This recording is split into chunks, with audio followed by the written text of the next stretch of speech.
747 flags. But here's the big picture.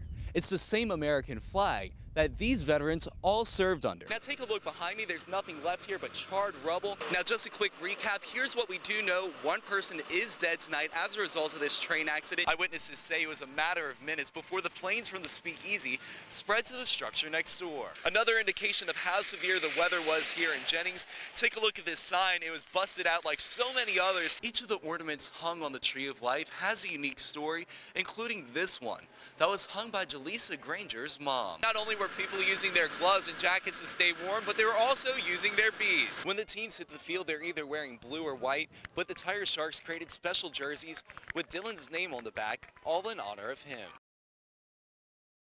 Floats Mardi Gras Day are typically quite colorful and lively, but one float in the Independent Parade stole the show before it even started rolling. It's a political issue.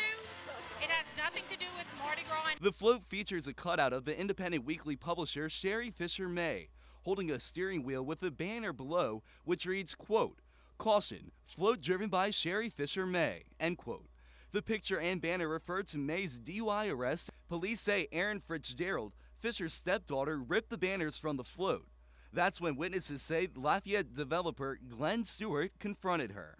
It was real intense. Like, he had no reason to hit her, like, whatsoever.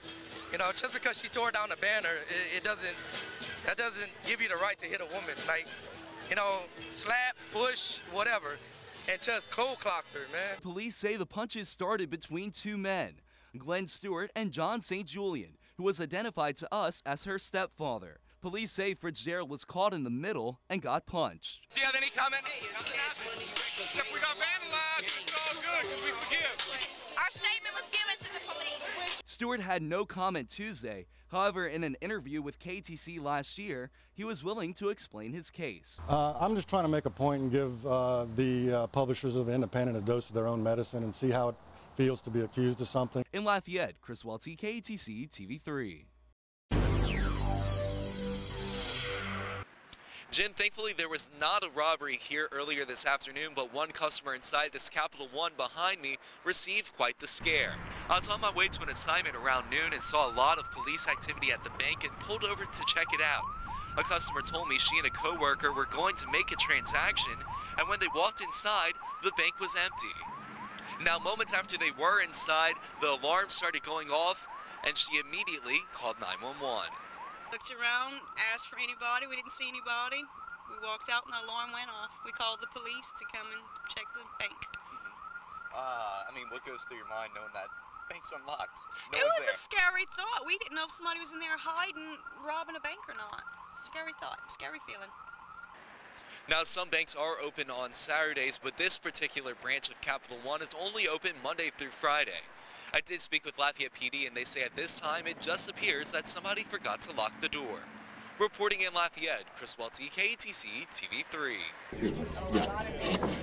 This isn't your average backyard cookout. Dozens here to experience the rich tradition of a boucherie. In the old days, they'd use a live hog, but it was a little messy. This tradition goes back decades. Dale Francois can remember when she was a little girl and her family would take part. The process was such that when you had fresh meat, there was no way to preserve it except by maybe curing it. And so to get what we called fresh meat, we participated and every family took home a little portion of the fresh meat. The hog used for this celebration weighed in at a whopping 175 pounds, and every inch was used, making sure nothing went to waste. The way they described all the meats as they were the different parts that they were cutting up, what they were going to be used for, it was educational too. Every year, dozens of people from out of town visit units for the Mardi Gras celebrations, and they say that this party is like no other.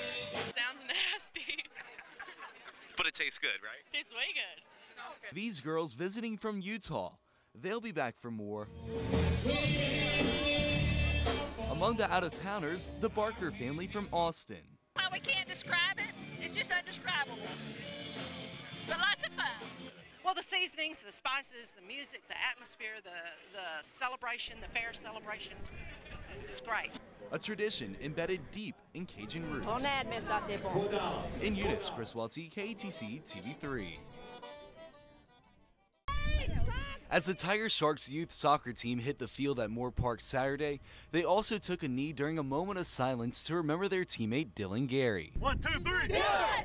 An emotional day as the team and fans remembered someone they call a superstar, both on and off the field. He was just that kind of kid that just took it in stride. It was a team effort always for him. From a young age, Dylan always loved soccer and the outdoors. Last year, he scored the championship winning goal for the Tiger Sharks, a moment that teammate Dylan Blanchard says is one of his favorite memories of his best friend. Whenever he scores the winning goal and we all dogpile together, a whole team. As Dylan's mom, Heather Gosson, watched the game, she says she knew her son was playing on the field in spirit. He would have went somewhere in sports. I know this. He was exceptional. He was amazing.